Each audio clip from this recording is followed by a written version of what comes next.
This interview is brought to you in association with Rabobank. Hello and welcome to another of our Rural Delivery online interviews.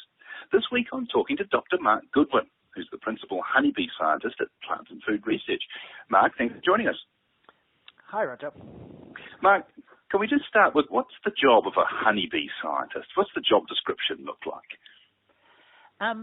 It's different from most other areas in that to work on honeybees in most countries there tends to just be one person who has to try and cover everything to do with honeybees, where if we work on dairy cows, there's specialists who work on different parts of the production system and the dairy cow health and well-being and all of those things. So we get a much broader picture of the whole issues around honeybees, and some of it's about protecting them from pesticides. Some of them are about trying to find answers to the pests and diseases they get, and the others about trying to create opportunities for production and to increase the value of the services that bees provide. I guess most people these days have a bit of a feeling that bees are under threat, but they might not be around much longer. We're worried about things like colony collapse disorder, although we probably don't know what that means. Can you give us a picture of the health of New Zealand's bees? Yeah, it's a difficult question to answer right at this moment because there's some very strange things happening out there. First of all, in the last 6 years, we've seen a doubling of the hive numbers in New Zealand, and this is really unprecedented. It's both in New Zealand or worldwide. We've never anywhere seen this massive increase in hive numbers, and the driving for it is Manuka honey, which is worth so much money, and exports have just skyrocketed for this product. So that's a really good sign, at least for the bees. But in the middle ground is we have a whole lot of new beekeepers here whose skill levels are marginal, and we have no idea what stocking rates we need. So we may be putting hives into these areas with twice as many as the area can carry because of the need for Manuka honey. So that kind of complicates things, and we're in really unknown territory here. Going to the complete other end, Varroa is still there, unfortunately, and it's built up resistance as a parasitic bee mite, and it's built up resistance to 2 of the 3 chemicals we use to control it. So we're seeing increased losses because of that, but also we're seeing some other strain losses that some we do expect and some we don't. And the first one is last season we lost a whole lot of hives, thousands, to wasps. In the autumn, wasps really like raiding honeybee colonies, and they can easily kill a whole apiary. So there's that. But this spring, we've received reports mainly from the Wairarapa and the Coromandel Peninsula of very unexpected hive losses, where colonies a month or 2 ago were very strong, but now they've dwindled away almost to nothing, and we're at the moment trying to investigate what might be the cause for that. In Europe, there's a suspicion that this is a phenomenon that's caused by pesticides. Is that something that you're looking at here in New Zealand? We have a master student who's having a small look at that, but in reality, if you look at the areas where these declines are happening, they're in areas like on the Coromandel Peninsula, where there usually isn't a lot of insecticides or pesticides used. Is there anything else that these losses have in common? Is it perhaps a management issue? The one thing, when you look at the symptoms in the hive, the symptoms are different from anything that I've ever seen before in New Zealand. And we do have a new pest here that turned up about 4 years ago, which is Nosema serrana, which is a gut parasite of honeybees that can also affect other tissues. But we don't know what the effect. There's really been no work to see what the effect of that was going to be on New Zealand. In Germany, it's considered not to be a problem. In Spain, it's considered if you don't treat your hives for it, they will die. So somewhere in between those two is where New Zealand sits. And so the first question is these hives that are dwindling, and we just took samples on Monday that have been sent for analysis. Is it due to Nosema serrana, in which case we need to be thinking about what we're going to do about that, or is this something new and completely different? Is the industry worried? Certainly, yes, and certainly the beekeepers are concerned because we're talking huge numbers of hives here that are affected, and people's income as well.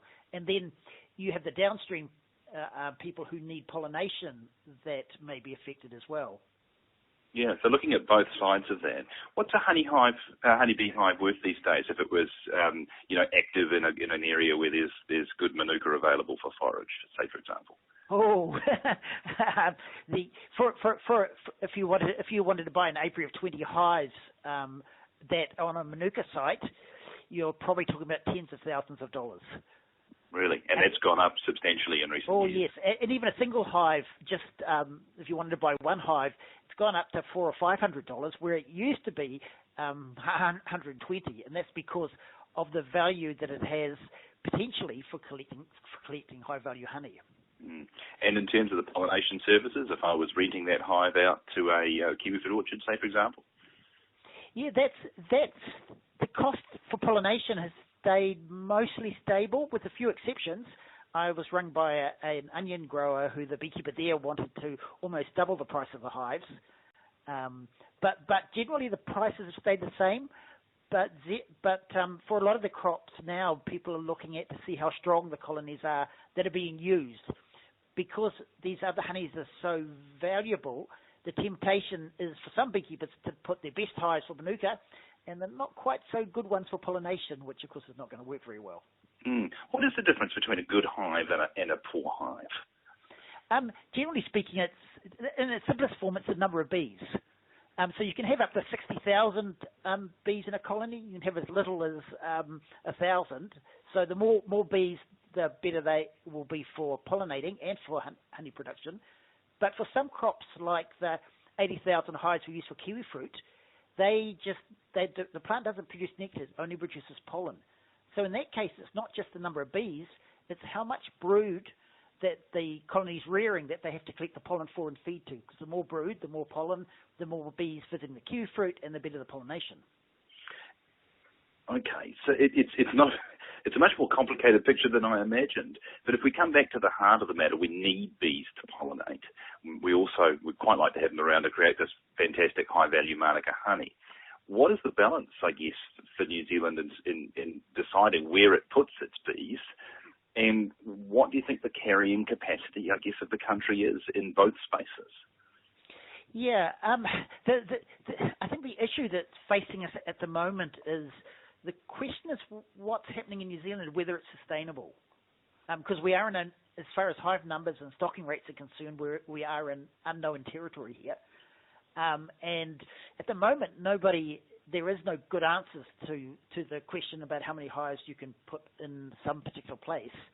So there's kind of that's one big issue that's sitting out there. We hope it's all going to end nicely, but this huge expansion, the end result of it is just really unpredictable. Is there any potential downsides that we should be looking at other than perhaps overall yield per bee, if there is such a thing, in terms of, much greatly increased stocking rates in any other farming system, for example? You would expect to see an impact somewhere. Is there an impact that we're not considering in terms of this huge increase in the number of bees, or can the environment soak them up? We are going to get a point where they can't, and then things will go downhill from there. And also, if you're at the carrying capacity, if you double the number of hives, you cut the crop to about 10% of what it was. So you go backwards very, very quickly if you get too high. The other thing we're worried about at the moment, especially with all this increase in hives and new beekeepers, is we're trying to eradicate a disease from New Zealand, American foul brood, which if a colony gets it, they have to be burnt. And when you get these sorts of things happening, and we saw a bit when the industry was expanding for kiwifruit pollination, you can get big increases in American foul brood disease, which for a beekeeping business, it could be actually disastrous. Sometimes we've had to burn whole businesses or somebody's complete selection of commercial hives to try and control it. It's a shame it's not knocking over those wasps. I didn't really understand that they were such a threat. So is the wasp population increasing in line with the bees? I guess they've got more bees to feed on, and they're happy with that, and they're growing themselves. Is it that straightforward? It's probably not, because what we find with wasp populations, they go through cycles.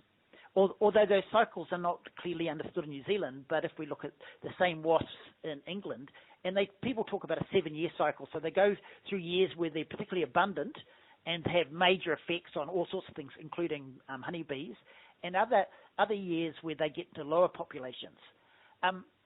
But we've had 2 bad years for wasps in a row now, so whether we're going to see the next year much easier this coming year, I'm not sure, because I see a lot of worker wasps around now, which suggests there's some overwintering nests, and they get really big and can be a real problem. Okay, could we do anything useful with the wasps themselves? Do we have to treat them as a pest? Is there no upside? Oh, there actually is an upside, although I'm hesitant to mention it because everybody likes to hate wasps. There is the potential to use wasps as biological control agents.